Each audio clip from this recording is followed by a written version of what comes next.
Teachcatch MTV hino kupa inyaya dzakasiyana-siyana dzinoitika mumatunhu atigere neakatikomberedza, dzinotyisa, dzinofundutsa, dzinokatyamadza pamwe chete nedzinosetsa. Kuti musarasikirwe nenyaya idzi, munoenda pa YouTube channel yedu Teachcatch MTV, mondo subscribe ipapo, musakanganwe kulaika pamwe chete nekushare, musazokoshiwe kupfanya kabhatani ako ndokabheroka kuitira patinokanda chinopisa munoyeuchidzwa. Teachcatch MTV tinodzifamira.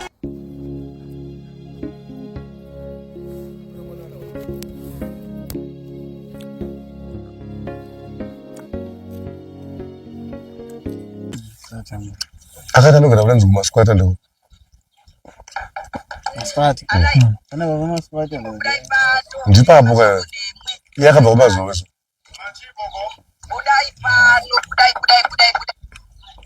Umuzi pane masquata futi ari kuno. Kuno kweli. Kana ndepana pache. Ko. Masquata ovati parisco yavo kuti masquata. Parisco ndikudo. Prodio. Prodio prima.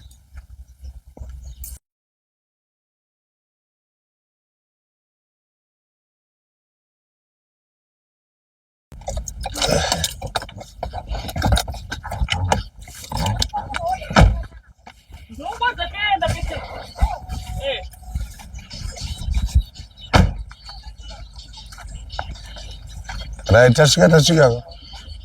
Saka nasi ndokuonera papi manje nditaura newe sei manje. Good. Makadi. Munofara ere? Good. Ndaya kuzoona shamwari yangu ndonzi Sekuru Musundagore. Saka ishamwari yangu ndakambosangana nayo. Saka nasi ndakazombatsira futi nezvimwe zvandinoda kubatsira nazvo. Radio, TV ka ndini Sekuru Musundagore vacho. Sure.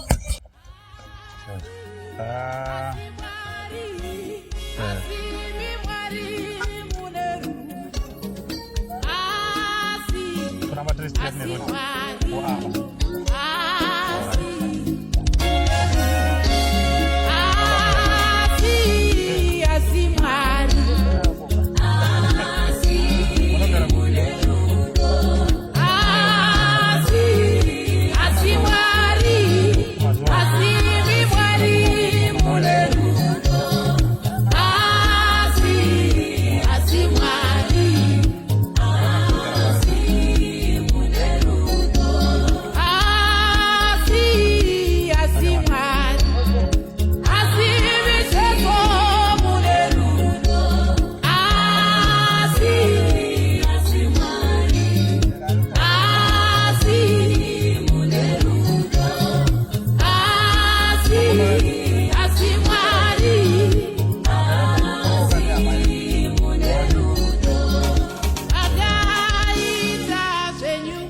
Right, muri yeZimbabwe makadi zvenyu kumatima nenyika kwese kwamuri. Ndinodaira kuti ndine post yandakaposta paya Sekuru Musundagore vasangana nemurume uyu anzi babani zviya Abraham vari kufamba vari murodhi, asi Sekuru Musundagore vakanzwa mwoyo kurwadza. Ndakazotarisa kucomment section ndakatonzwa vamwe vachiti kuinga dzimwe motikari dziri kupfura vanhu dzichitadza kuona munhu ari kufamba nemaoko akaisa magroves, but chivimbo chaSekuru Musundagore vakataura kuti no, ndichida kutsvaga tinge tichizongobatsirana mukudini mukurarama. Saka so nhasi ndasvika panapa naSekuru Musundagore tatomborasika, tatanga kumbobvunza kune mamwe masquata ari koko. Tambosvika ikoko kubva tatomboona kuna vamwe vakomana zvikanzi munhu iye hatisi kunyatsa kumuziva, but pane umwe azoziva manje zvikanzi aiwa kumasquata kwamuri kutaura fambai makadai. Saka tazouya mukati umu tichibvunza kunoko kunonzi kuchii kunoko? Kunonzi kuganiri. Kuganiri muri muHarare muno. Alright. Aiwa, tinotenda baba. Saka inini ndauya naSekuru Musundagore panapa. Wane chido vari kunzwa mwoyo mavo kubva mutsa makasangana nawo vari kushaya hope, havasi kurara, vari kungogara vachikutaurai kuti tiwane ndaida kuti ndizondoone murume uya. Saka vatondifonera kutobva kwaMutare kuti tinge tichisvika kunoko. Saka ndaida kungonzwawo baba kuti imimi muri kurarama sei? Inini kurarama kana nimboti kurarama kwacho ndoti kana ndichifambawo paya ninga ndapewa chi ndilopewa kamari ndichitawo zvinenga ndichiita tingawo hembe namwe ndichiita se ndichitingawo kutengerawo hama dzangu chikafu. Hama dzenyu dziri kupi? Ziri kumaprasi. Kumaprasi kupi? Kuchibara ko. Kuchibara. Saka makabva kurini kuchibara? Inini ndakamboenda musi wei. Ndikubvunza kuti makabva kurini muchizouya munzvimbo inoi kubva ikoko muchizouya kuzoraramira nzvimbo inoi? Kuno. Inini pakutanga ndikagara kuBroadway uko. Right. Ndikagara ndakawaka chimba changu kuBroadway uko. Saka pandakawaka ndicho ndakachigara ikoko saka chakadzopisiwa chimba chichi ndichigara muno chabva chatsva. Saka gogawa akazoona kuti munhu wanga ndichigara kare ndabva ndabuda ikoko ndabva ndadzoya panapo. Saka gogawa shuwa akazoona kuti munhu kuti timurekerere kuti aitambudziki azviti chimbogara panapo. Tena nasi ndiri pano. Panoda kubvunza baba ndepekuti ndikuona muri kurarama neurema. Makaberekwa makadaro here kana kuti zvakazoita makura? Imba ndakati ndakura ndozi isusu takadzidza kumusha kwedu kwako kuMozambique. Saka kudzidza katakaita takadzidza komana 3-5 nasikana 3.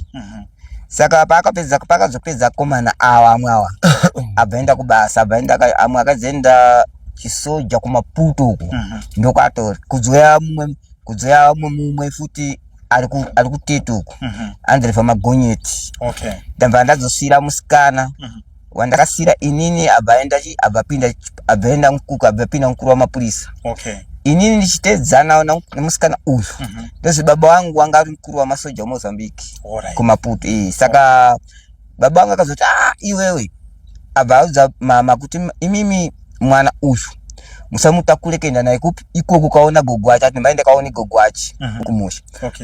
Kumhanya kanga ndichiita ndanga ndichimhanya ndichida kuti ndipedze chikoro chii kuti ndichimhanya ndakandoti ndichimhanya so ndabva ndadonha pasi kutanga makumbo yachipera ndakagara nzvimbo 1 kupera kudzoka kuyonda. Ndabva paya ndabva ndagara. Mama wangu abva afunira baba wangu kuMaputo. Baba wangu abva auya kuti ndakakudza kuti chii kuti mwana usatakure mwana uyu kuenda naye kupi koko musiya adzidze kuno apedze basa achita basa la kupinda kuda kumpindisa basa la kuda kupinda kuno. Mai wangu akaita nharo azofunira baba wangu kuMaputo abva auya kuti nini mwana uyu ka andichade mwana uyu, tola mwana ndiwe, tola mwana wako. Ndakakudza kuti usatakure mwana uyu unokwadzisa mwana wangu. Baba wangu sho akadzokera bvaenda ikoko akadzofira ikoko nehondi kubasa kanga ari ikoko. Saka imimi makabva kubva ipapo ndopa zvakabva zvatangira. Zvabva zvatangira ipapo kupera ndakandopera ipapo ndakagara pandakadonha pacho. Saka maonero enyu imimi makazvitarisa muri kuona kuti baba penge paine usherekero wenguva inawo? Kuna uyu kuna ni gogo. Ndokwenge kuine usherekero. Ndokwanga kuna usherekero. Ndokumainza mufaniri kusvika ikoko. Ani musasvike ikoko. Saka mai vangu vangana nharo majayo afanira kuti akadzidzira aende kaone gogo wacho wakadzidza ikoko. Saka baba vangu anga achirambidza kuti musatakure mwana uyu. Ndozi baba vangu akachedzera kuti wewe ukapedza chikoro unofanira kuenda uye basa uye kuno kindiri upinde basa. Rakati. Saka mai vangu vangana nharo manje. Saka zvaitika. Alright, aiwa tinotenda baba nekutiudzawo nhoroondo yenyu. Muri yeZimbabwe ndofunga ndo zvamuri kunzwa. Ndo nhoroondo yababa Abraham handitika kuti wazosvike pakurarama neurema saizvozvi ndo dambudziko rawo. Saka so tauya nasekuru Musundagore ndo watisvitsawo panapa. Saka so ndakukusiyai maoko asekuru Musundagore. Ndauya kuzokuona shamwari yangu. Alright. Ndinogara uri mupfungwa dzangu. Ndinge ndichifunga kuti saka kwaari ari kurarama sei. Asi ndira kuti inini ndikuise muupenyu hwangu. Ndingokuita semhuri yangu. Pandinorangarira vana vangu, pandinorangarira vabereki vangu, newe ndikurangarirawo. ndichikurangarira Mwari vachandirangarira nezvekuti ndikurangarira nazvo Mwari ndivanoziva. Ine handingazivi kuti zvichafamba sei, asi Mwari vanoziva kuti iwe neni vachatichengeta sei nemhuri yangu, nokuti ini ndakukuisa muupenyu hwangu kuti urarame pamwe chete neni, nekuti ndakakutarisa ndakaona kuti hakuna mumwe munhu achakwanisa kurarama newe nezvauri. Asi ini ndira kuti ugova hama yangu ndikasingapere. Pandichafa unofanira kuziva kuti sekuru vashaya, iwe kana washaya ndichange ndiripo. Mwari vachitichengeta pakurwara munhu mune matambudziko ndichange ndinewe. Saka ndauya kudai, ndauya kuti iwe neni tichibatanidzwa tichiita chimwe chinhu chimwe chete. Pauchange uri ndichaziva kuti wadye chii, zvii zviri kukunetsa, chii, uri kugara papi, tingabatsirane sei. Ndikakwanisa kada kuona nzvimbo yandiri kutengera ruzevha ndokuvakira kuti musha wako, kuti nyange uchiuya kuno kuHarare asi unofanira kunge uine imwe nzvimbo yaunorarama uchiti uyu ndiwo musha wangu. Ini shuviro yangu sekuru Musundagore ndira kuti ndikutsvagire nzvimbo yandichakutengera, kungave kumusha asi ndichakutsvagira nzvimbo iyoyo yandira kuti ndikuvakirewo imba yako yekuti nyange uchizobva mukati meguta reHarare, nekuti upenyu tichirarama hune paunooma, upenyu huchinge waoma unosvika pakugumirwa. Kana pakubatsirwa kwacho kwaunoitwako zvoda kubatsirwa uine paunozoenda kana uchinge wabatsirwa. Saka ndakaona kuti inini paupenyu hwako zvinhu zviri kunetsa futi pauri imo muno macho maHarare, kuti kwanise kunge tichikubatsira ndichaona kuti unenge uchigara papi panzvimbo yandichakutsvagira. Kana kutsvaga nemunhu anenge achitokubikira achikuwachira, nekuti haungakwanisi kuzviita sezvipi izvozvo. Ndichiita zvinhu izvi Mwari wangu vane kutenda kwavanoita mukati mandiri, nekuti kutenda kwauchange uchiita uchirarama, Mwari vangu vane mhinduro pamusoro peupenyu hwevanhu tichirarama. Nekuti kunenzi kubatsira vanhu, kubatsira munhu, handikubatsira chete ari kurwara, handikubatsira chete ari kutambudzwa nechikomba mukati mwemusha, ndinofanira kubatsira newe uri kutambudzika. Mwari vanonzwa ngoni, vanonzwa tsitsi, handikupanzwa. Saka upenyu hwako hwese ndira kuti hunge huri mumaoko mangu. Ipa pazuva ranhasi ndine mari yandichakusira, ndichatanga ndatsvaga kuti ndipapi pandinokwanisa kuwana chikafu, kuitira kuti vacho vanga vachikubikira panapa ndira kuti Mwari avaitira zvakanaka. Ndira kusiya ndavawedzera kudya kwavanga vachikubikira kunge kuripo, ndichakusiyira mari yekutenga sipo. Ndinopanzwisa. Ndichadzoka pano ndichakutengera hembe, magumbeze, ndira kuti upenyu hufambe zvakanaka. Nemigogo munochengeta murume uyu ndinokutendai zvikuru fani. Munokwanisa kuya yuti kuri kure tiri kuno makasunungudzwa. Ndinokutendai nerudo rwamunopa murume uyu. Ini ndotwa sekuru Musundagore ndogara muno maHarare kuZimuri Park. Ini basa rangu ndinoita zvekubatsira vanhu, ndinorapa, ndiri sekuru anorapa nechivanhu. Ndichifamba ndakasangana nemurume uyu achitambudzika, ndakatomisa motikari yangu dzigumota dzaipfuura, ndakamira ndakataura naye, ndakatomutaura kuti ndichakutsvaga kusvika ndaziva kwaunda sei wewe kwaunogara, ndichakutengera wheelchair, ndichakuitira zvekuti ndikutsvagire pekugara, ndichakuitira zvekuti ndikuvakire. Saka zuva ranhasi ndauya kuzozadzikidza shuviro yangu, ndichimuona ndichironga kuti taakutangira papo kubva pane patikasiyira tienda kupi kuchienda kumberi. Saka zuva ranhasi ndira kusiyai ndakutengera chikafu, upfu, mafuta, zvekuti mumubikire shamwari yangu, nekuti rudo rwamii narwo vashoma vanokwanisa kuita rudo rwekuchengeta munhu akadai. Vamwe vakamusema, vamwe havana kumutambira, asi mimi nemwoyo unoda makamutambira. Ndasvika ndamuona ari pamba. Dambudziko rakaitika ndokuti shuwa baba washuya munoka wakangouyoone wamwe waifamba nawo wapinda kuzogara muno, wakatombokumbira kumunoka nechizopa kuti agare ndirini ndamupopora, nekuti asizvo kuona kuti kwaigara kubhorodhero uko kuri kunetsa kuramba uchifamba.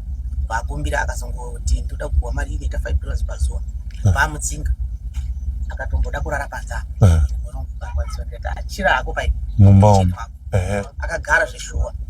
Sekuru Abhurahamu chandakuda ndechekuti inini ndikuda namba chahama chei, ukarwara chitambudzika ndizvozvo, wakaenda asi wakakangama hawo namba dzedzi wakadzoka. Saka ndiri kutenda nemashoko amukutaura kuti muda kuvatsvagira pokugara zvakanaka zvisingaiti. Chokwadi. Chandinokukumbira ndikuti dai wakavakirwa kuno hama dzawo kwacho.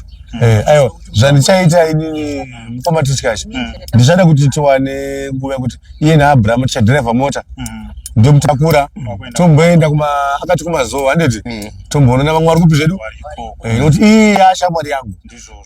Musundagore kufa kwake ndikuti Mwari dai pawana mumwe anenge inini mwoyo wandinawo achatangira kana ndafa inini achatangira pandichasira inini asi kana ndichike ndiri mupenyu Abraham achanga ari ndina chando chandinodya inini achanga achidya kana yakunguzimure anofanira kukuziva futi kupi dzimwe dzenguva kana ndichimuda driver anofanira kungoti ndinofanira kungomutuma driver netaxi ende unomutora kuimba ndikamutsvagira wotakura waenda kupi achitora mari yechikafu ndati Abraham kubva zuva ranhasi akuti aite mwana wangu mwana ukwamusunda gore Mwari ndivatisanganisa saka ndikuti Abraham yashamwari yangu muchembere nemoyo waminawo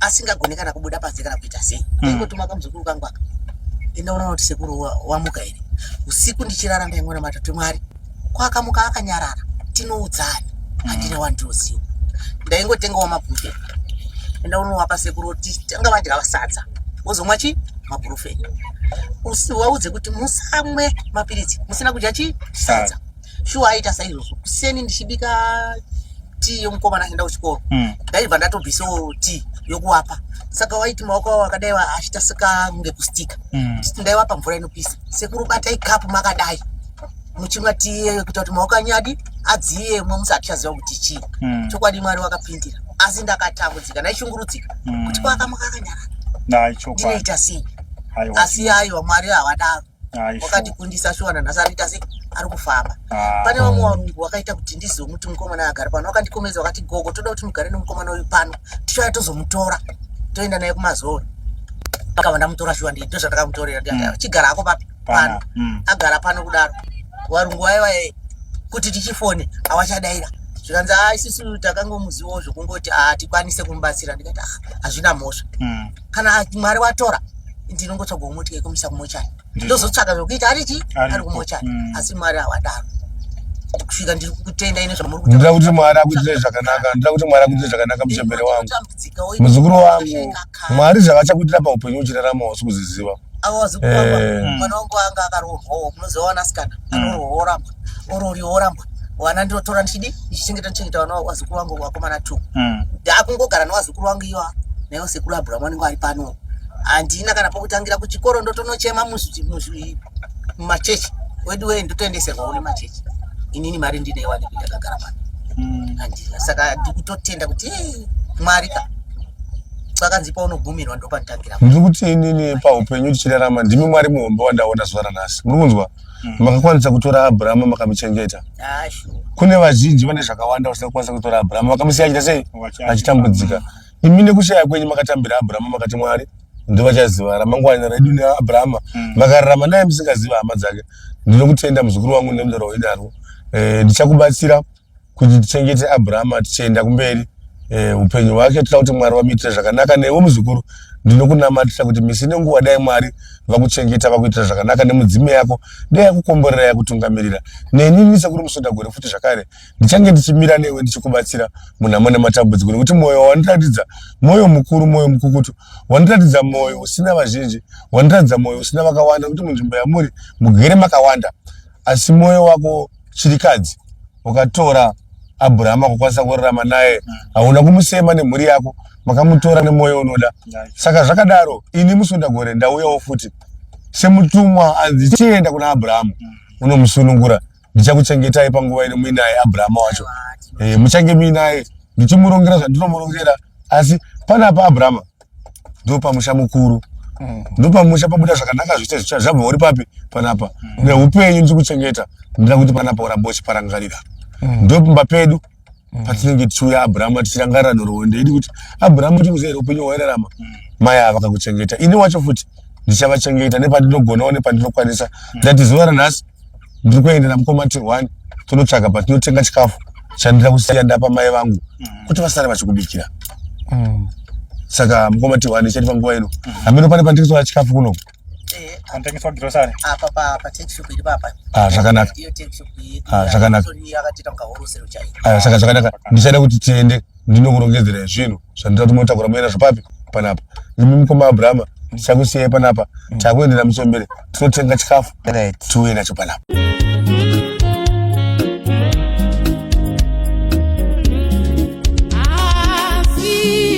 Asi Mwari. Asi Mwari.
Saka ndabikira chikafu chekuti ndingoshamurikawo zvimwe zviri muno zvonasipa mafuta shugawo upfu hwekuti ushandise. Asi inini zvandiri kuita every week ndovarira kuti ndozokuona kupi kunoko handitika ndichakusiyirawo mari yekuti uri munhu woka une zvimwe zvaunoda kutenga zvoda mari. Asi apa ndakushuna kugadzirira zvinhu zvihombe zvinonyanya zvodiwa paupenyu hwemunhu achita sei achirarama. Kana warwara namba ndichasiya dzamurofona namba dzangu ugogo kana mine pekunyorai. Saka ndichakusiyirawo mari yekuti usare uchizotengawo something handitika sara uchitengawo kuti uvarerwe uchitandarawo ndizvozvo. Uri munhu wopanyika ndata seiwo anda kurarama wopanyika achitandarawo savira wangu ndizvozvo shamwari yangu handiti good mwari dai mwari akakuitira zvakanaka. Ini chandofarira mwari ndiye anotichengeta. Mwari ndiye muridzi wavanhu. Mwari nevadzimwe vedu ndiye vanotichengeta. Zvakanaka.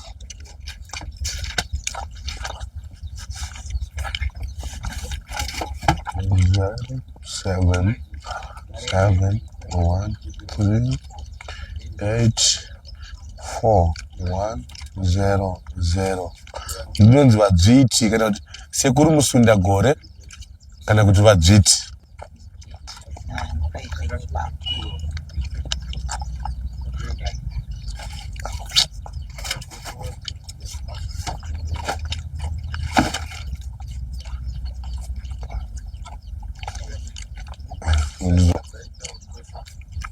Zinamba dzangu idzi.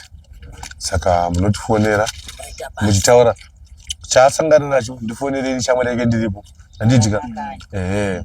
Apa zvatinoda tida kutenga imwe wheelchair inofamba yega yatikatatola wheelchair inofamba nebhatiri kuti iwewe unenge wangokontrola chiri kuti ngaindi nekupi nekuti ndinoda kuti dzimwe dzenguva ndopinda mutauni wafunga kuyazorasa wera kumusunda gore kuzimuri kutora tombosika zvinhu sei ndizotuma vazukuru vangu madhiraivha kudzoka wazokusiya kone kuchiraramira handiti. Saka ndiri kuti shamwari yangu usare zvakanaka. Hama dzangu kumhuri yeZimbabwe vane shumbu yekuti batsire shamwari yangu ndibatei Musunda Gore panhamba dzangu ndokutira kuti batsire shamwari yangu kusvika upenyu hwake uchinge hwaenda kumberi. Hazvirevi kuti munhu kuremara atofa. Kuremara hazvirevi kuti munhu aparara. Ndivo vanhu vanotodiwa naMwari ivava kudarika vanhu vane makumbo akakwana. Ivava ndivo vanodiwa naMwari ende wakavachengeta vanhu ava Mwari vanokupa makore asingaperi. Kana wangu uchifa une 30 Mwari wakachengeta vakadai vanesa mamwe more 30 pamusoro wakufa une 60. Hakuna kugona kwakadarika kugonera vanhu vapi vanhu ivavo. Pane kugonera vanhu vari kufamba kudhara ava. Aiwa tinotenda sekuru maita shamwari yangu sare zvakanaka. Ndinouya next weekend. Asi ndaizofara tikazosvikawo kumba kwenyu kuchiweshe ikoko kune hama dzenyu tichimbowaonawo.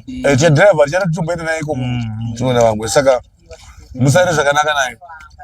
Ndinotenda musare zvakanaka. Usare zvakanaka. Namba ndakupa wamwe ndifunga shamwari uri seiko ndinoisa mari pafoni yemwe iko keshaikupi kaka kuti zvipope zvakaita sei pane plaza pachero kutsvaka iwewe. Teachcatch MTV inokupa nyaya dzakasiyana-siyana dzinoitika mumatunhu atigere neakatikomberedza, dzinotyisa, dzinofundutsa, dzinokatyamadza pamwe chete nedzinosetsa. Kuti musarasikirwe nenyaya idzi munoenda paYouTube channel yedu Teachcatch MTV mondo subscribe ipapo. Musakanganwe kulaika pamwe chete nekusheya. Musazokoshiwe kupfanya kabhatani ako ndokabheroka kuitira patinokanda chinopisa munoyeuchidzwa. Teachcatch MTV tinodzifamira. Dojipondora tete.